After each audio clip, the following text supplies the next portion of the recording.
Although the fuel shortage in Nigeria in recent times has subsided, but Nigerians are divided as to what to expect ahead of the Yuletide period. The nozzles are back at work, much to the delight of motorists and commuters. But many know there is the looming specter of another round of fuel shortage in Nigeria's capital, Abuja. The bitter memories of having to join a queue hardly evade the thought of Nigerians who already know it is customary for fuel purchase to become cumbersome during the Yuletide period. Less than a week ago, the experience of many road users in Abuja was strenuous as they had to spend many hours of their days at filling stations. A Nigerian who has seen the thick and thin of the country's fuel situation is Ude Upabi. He is at sea on what to expect ahead of the festive period. He, however, stressed that the government needs to swing to action to prevent such recurring decimal. The country has put us in serious confusion.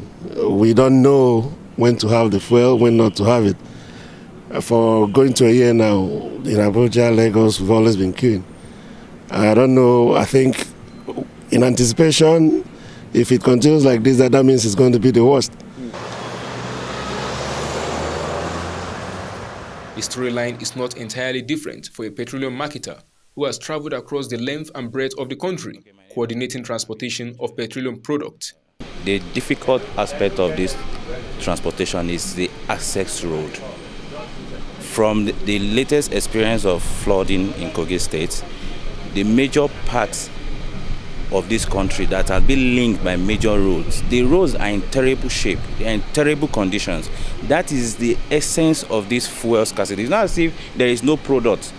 It's just the accessibility down here. Go to the south, for instance, there is no queue. I've been to Benin recently. You will not find queue, and they sell at the normal rates, at the normal price, 175. You will not find queue in the filling station at all. So what is actually hindering or trying to pop up the scarcity is our road. The roads are bad. There is no access. I'm a transporter, like I said. My truck, I will send them, we have to load from Lagos, bridging from Lagos down to the northern part of the country. And the truck, a journey of maybe a day or two, they will end up spending a week in the traffic. It's terrible.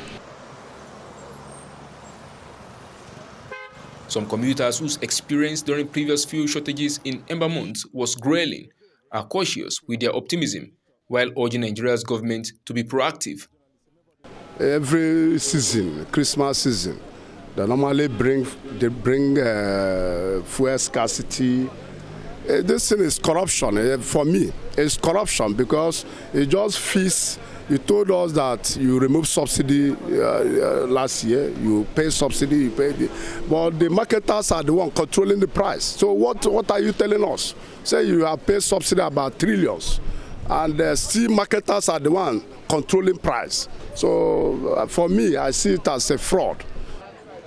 We have 4 refineries in this country, and none of them is working or working optimally. None of them is working optimally. And it's a shame that we produce crude oil. We cannot refine it. It's a shame. And not until we have started, that our refineries have started functioning optimally, we cannot get the fuel problem right. As the country takes a gentle step into the last 2 months of the year, Nigerians expect a decisive action from the central government in arresting the incessant fuel scarcity during festivities, while hoping the impact of such control measures will not be short-lived. In Abuja, Nigeria's capital, Abiodun Mohammed, Top ACCOLADE News.